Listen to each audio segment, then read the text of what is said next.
Bonsoir mesdames et messieurs, vous êtes les bienvenus dans Fait du jour de ce jeudi sur Iwachu Web TV, journée internationale du rein. 10% de la population mondiale est atteinte de maladies rénales chroniques et les prévisions disent qu'en 2030, 5,4 millions de personnes seront sous dialyse. La Société internationale de néphrologie a fait sortir ces chiffres cette année lors des festivités de la célébration de la journée internationale du rein. Célébrée chaque 9 mars à Bujumbura, des activités centrées sur la sensibilisation et le dépistage ont été organisées au jardin public par une association des étudiants en médecine parrainée par un docteur néphrologue. Le public présent semble avoir apprécié cette sensibilisation, comme le montre le reportage de Sheila Irambona. La mesure du poids, de la tension, la prise du sang ainsi que la prise des résultats, tels étaient entre autres services offerts par les infirmiers et les étudiants en médecine de l'Université du Burundi au jardin public ce matin. C'était à l'occasion de la célébration de la Journée internationale du rein. Pour le président de l'Association burundaise des étudiants en médecine, Frank Ndiza, ces activités ont été organisées pour sensibiliser les gens à se faire dépister. Cela entre dans le cadre de la prévention en amont des facteurs de risque des maladies comme le diabète qui ne sont pas guérissables. Nous avons organisé ces activités dans le cadre de la célébration de la Journée mondiale du rein.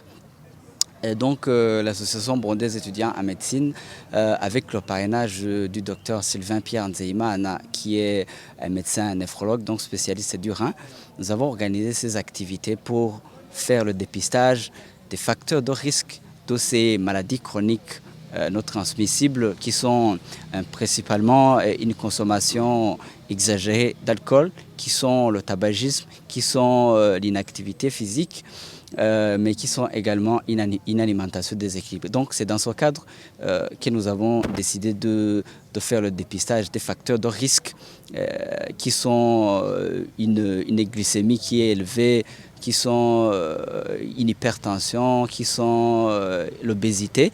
Donc c'est pourquoi vous avez vu que nous allons faire le dépistage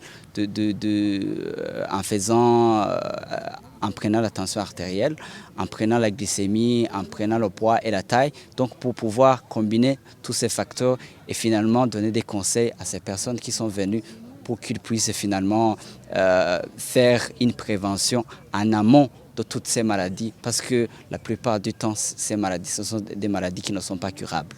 Les personnes sur place apprécient ces séances de sensibilisation et de dépistage. Se faire dépister permet de connaître son état de santé et se préparer en conséquence en cas de maladie. Je suis venu ici pour me dépister, savoir l'état de santé, ma santé personnelle, puisque je sais que la santé, c'est fragile pour tout le monde, mais on est invité de savoir de façon, je dirais, régulière comment notre santé se porte. Dans notre coutume, on a l'habitude d'aller à l'hôpital si on sent qu'il y a quelque chose qui ne va pas. Cette fois-là, il faudrait alors corriger beaucoup de choses. Alors que si on commence à connaître son état de santé avant la maladie, il y a moyen de changer et d'avoir une santé qui est bonne. Pour le docteur Sylvain Pierre Nzeimana, qui a parrainé ces activités, les prévisions des chiffres qui font état du nombre de personnes qui seront souffrantes en 2030 de maladies liées au rein sont alarmantes. 10% de la population mondiale est atteinte d'une maladie rénale chronique. Ça, c'est le premier message.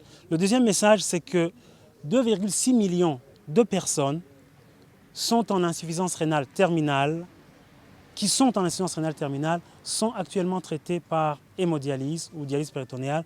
Ils sont traités par dialyse, qui est un traitement en réalité qu'on instaure lorsque le rein ne fonctionne plus du tout. Et les prévisions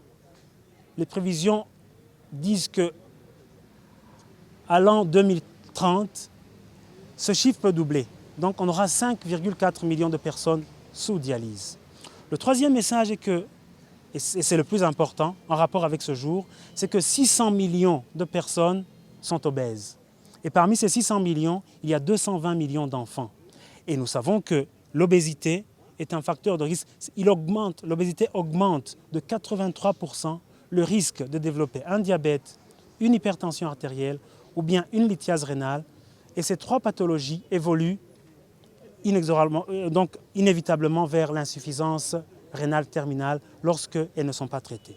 Cette journée est célébrée depuis 2011 au Burundi. L'Association des étudiants en médecine sous le parrainage du Dr Pierre-Sylvain Nzeyimana compte organiser de pareilles activités chaque année. Merci Sheila pour le reportage. C'est ici que nous clôturons le fait du jour. À demain.